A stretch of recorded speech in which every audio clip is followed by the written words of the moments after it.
अहम खबर आपको दें कि वफाकी हुकूमत ने ऑडियो लीक्स कमीशन की समाअत करने वाले बेंच पर एतराज़ात उठा दिए हैं। वफाकी हुकूमत ने chief justice justice Ejazul Ehsan और जस्टिस मुनीब अख्तर के खिलाफ दरखास्त दायर कर दी। मजीद तफसीलात जान लेते हैं डॉन न्यूज़ के नुमाइंदे हसीब भट्टी से। जी हसीब भट्टी, बताइएगा मजीद क्या तफसीलात सामने आ रही हैं?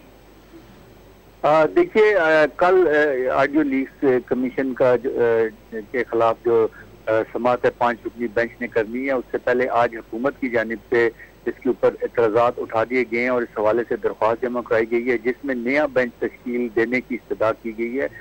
और उसमें कहा गया है कि chief justice Pakistan justice Umar Ata Bandial, justice Ejazul Ehsan और जस्टिस मुनीब अख्तर इस 5 रुकनी बेंच में ना बैठे, पर इसकी जगह पर नया बेंच तश्कील दिया जाए। तीनों मोअज़्ज़ज़ जज जो है वो चूँकि लार्जर बेंच का हिस्सा है, वो खुद भी बैठने से इनकार कर दें।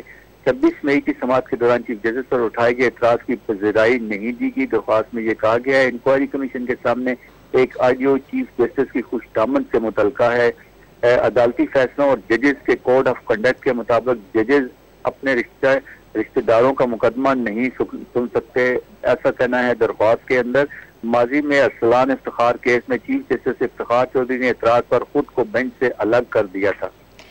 मुबैना ने ऑडियो लीक्स कमीशन की समाअत करने वाले बेंच पर एतराज़ात उठा दिए। वफाकी हुकूमत ने chief justice justice Ejazul Ehsan और जस्टिस मुनीब अख्तर के खिलाफ दरखास्त दायर कर दी। तफसीलात देते हसीब भट्टी, आपका बहुत शुक्रिया।